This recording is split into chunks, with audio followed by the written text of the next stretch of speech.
po kayo. Yung mga nasa dulo, hindi ko po kayo marinig. Lakasan niyo po ang inyong hiyawan. Yung mga nasa upper box. Yung mga nandito po. Excited na po ba tayo? Mataas pa ang energy natin. Yung mga nandito sa gilid. Ano? Ba't kayo nakatayo? Buka kayo, relax lang kayo. Muli po, magandang tanghali, Napigo! Naalala niyo po muna yung 2019, naalala niyo pa po? Sino po sa inyo nandito noong 2019 nung nasiraan po kami? Alam niyo po ba kung bakit kami dito tumigil noon? Nasiraan po yung sasakyan namin. Naalala niyo po? Sino pong kasama ko nung nakaraan? Opo, naalala niyo pa po ha? At ngayon po, 2025, ang bilis ng panahon, ano? Ang bilis po ng panahon. Pero, ang totoo, ang layo na rin po ng narating natin bilang isang mundo. Ang layo-layo na ng narating natin. Noong 2019, kasama ko po si Congressman Roman. Narinig niyo naman magsalita si Kong Roman. Nakita niyo kung gaano kagaling, di ba? Hindi po siya basta nagpaluklok lang. Talagang pinag-aaralan niya. Talagang napakasipag ng ating Congressman Roman Romulo.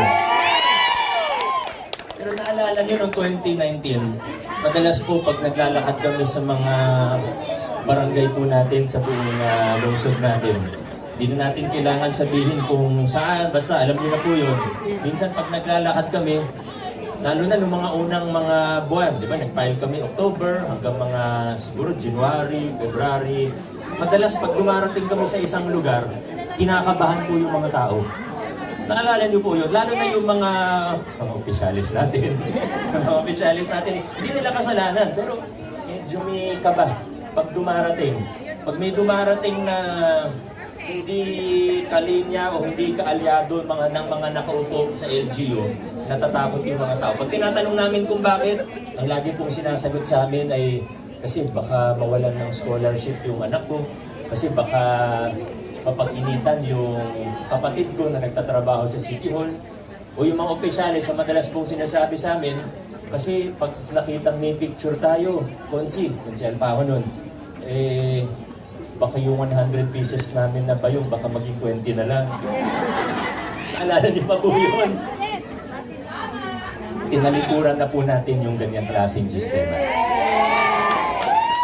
Ngayon, kahit kalaban ng mayor, walang problema. Hihiram ng venue ng walang problema. Ayaw na natin yung sistema na puro sobra-sobrang pamumulitika. Ngayon, malaya ang lungsod ng Pasig. Pag dumating po dito mga kalaban namin, pag dumating dito ang ibang grupo, wala pong problema, i-welcome pa natin sila.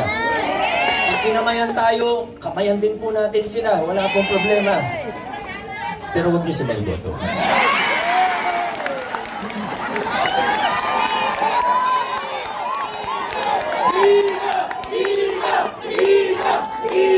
At hindi lang po yung takutan, yung palakasan, di ba? Paboritong simbolo natin dyan, sigurado, paborito nyo rin po yung pamaskong handog po natin. Pero tandaan po natin, yung pamaskong handog, simbolo lamang yan. Opo, masaya tayo pag nakakatanggap tayo niyan, pero hindi tayo nagtatapos doon. Simbolo lang po siya, isang malakas na simbolo ng mga pagbabagong ginawa po natin. Una, hindi na palakasan, hindi kailangan na malapit ka sa kusina o malakas ka sa nakaupo para mas maganda yung matanggap natin. Kahit po sa healthcare, ganyan po ang ginawa natin. Kung dati, uso yung card, di ba? Blue card, yellow card. Pag may blue card ka, libre sa ospital, tinanggal natin yun. Ngayon, lahat nakatatanggap ng tamang serbisyo. Kung pwede naman balance billing, ba't kailangan pa ng card? Para sa lahat ng Pasigueño. Basta mapakita na nakatira sa Pasig, matik na po siya. Yan po yung estilo ng pag-gobyerno na pinaglaban natin, na tinaguyod natin mula 2019. At hindi lang po yun, hindi lang po sa ayaw natin ng palakasan, hindi lang sa tinalikuran natin yung takutan na nagmumula sa pamahalaan, naglinis din tayo ng ating pamahalaan. Dahil noong 2019, ang pinangako natin sa tao, paglalaban natin ang pagbabago, hindi lang ng muka, kundi tunay na pagbabago. Makabuluhan na pagbabago, pangmatagalan na pagbabago. Yung pagbabago po na pinaglalaban natin dito sa lungsod natin ay hindi lang po yung pansamantala.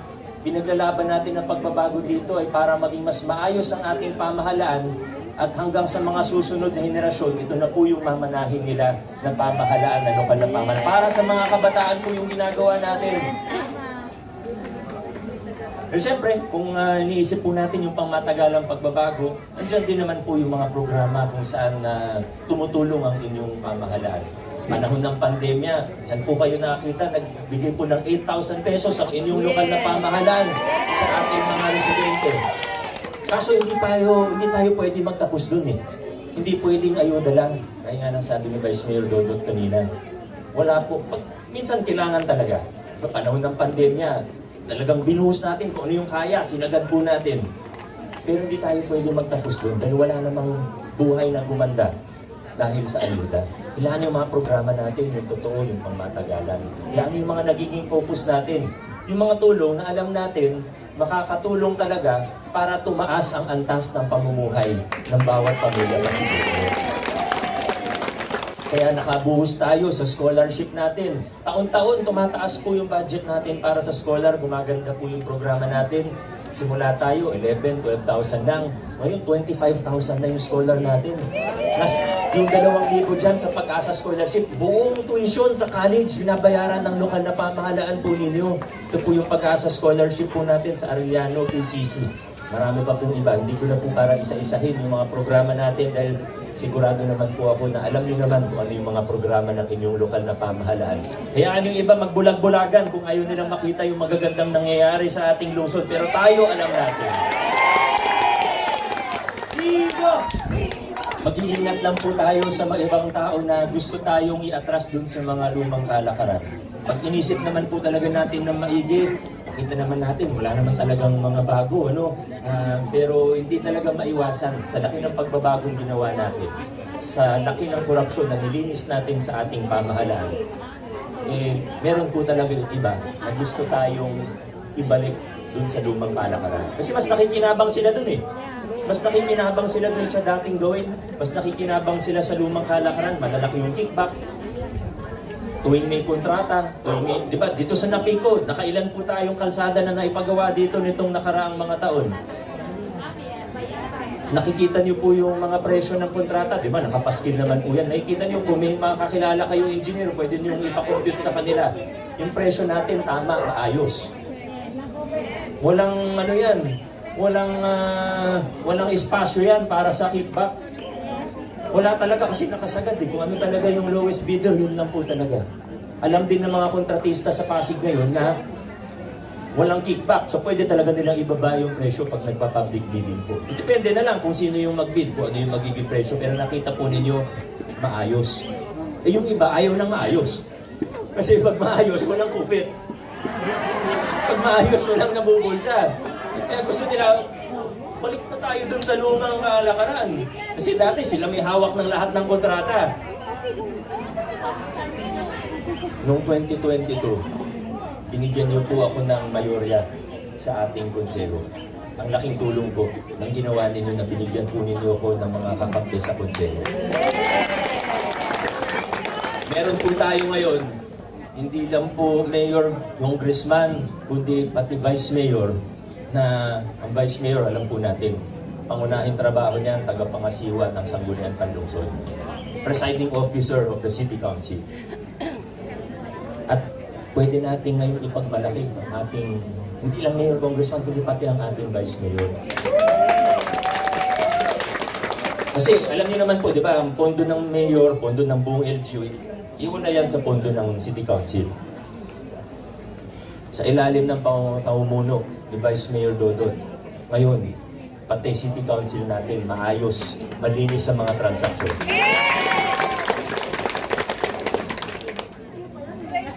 Mag-ingat po tayo sa mga iba. Sa totoo, yung mga iba dyan, kaibigan din naman namin. Pero ang hirap pag magkaiba ng direksyon eh. Gusto natin pa diretso, yung iba, kumakabig.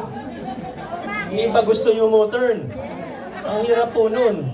Sipin mo, sasakay ka ng bus, may isang pasahero, hinahawakan yung manibela, uy, atras muna tayo, hindi pwedeng ganun. Kailangan dire-diretso po tayo.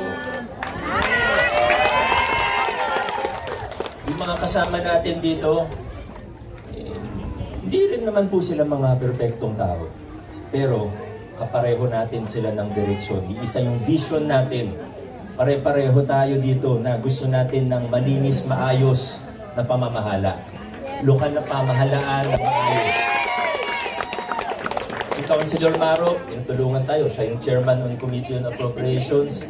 Tinutulungan niya tayo, tinitingnan kung saan ba dapat maglaan ng mas malaking pondo, kung saan pa yung mga overlap ng mga programa natin. Si Councilor Angelo, ang laki na rin po nang naitulong sa atin, pati sa pagsulong ng iba't ibang sektor. Yung sa solo parents, persons with disabilities, yun po ang ginagawa ni Councilor Angelo. Si Councilor Buboy, kung maalala po ninyo, sa buong lungsod natin, ang daming problema sa Meralco, hindi makapagpakabit ng Meralco. Nagwa-wire top, nagja-jumper, napakadelikado. Siya po yung tumulong sa atin para ayusin yan. Ngayon, legal at safe. Ligtas sa mga koneksyon natin. Ang bumbilya ng ano?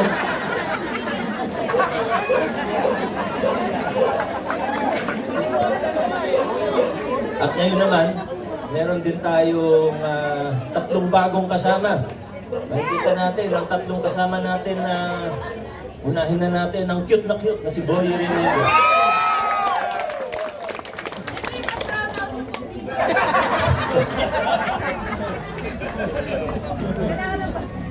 Nakita po natin yung isa sa programa niya nung kagawad pa lang po siya ng Barangay Maybunga, yung laban sa malnutrisyon.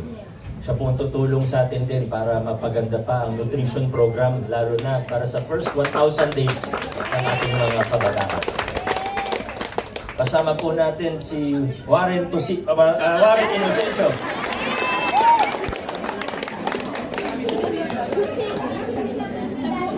Siya po ang senior citizen ka na ba? Totoo, senior citizen ka na.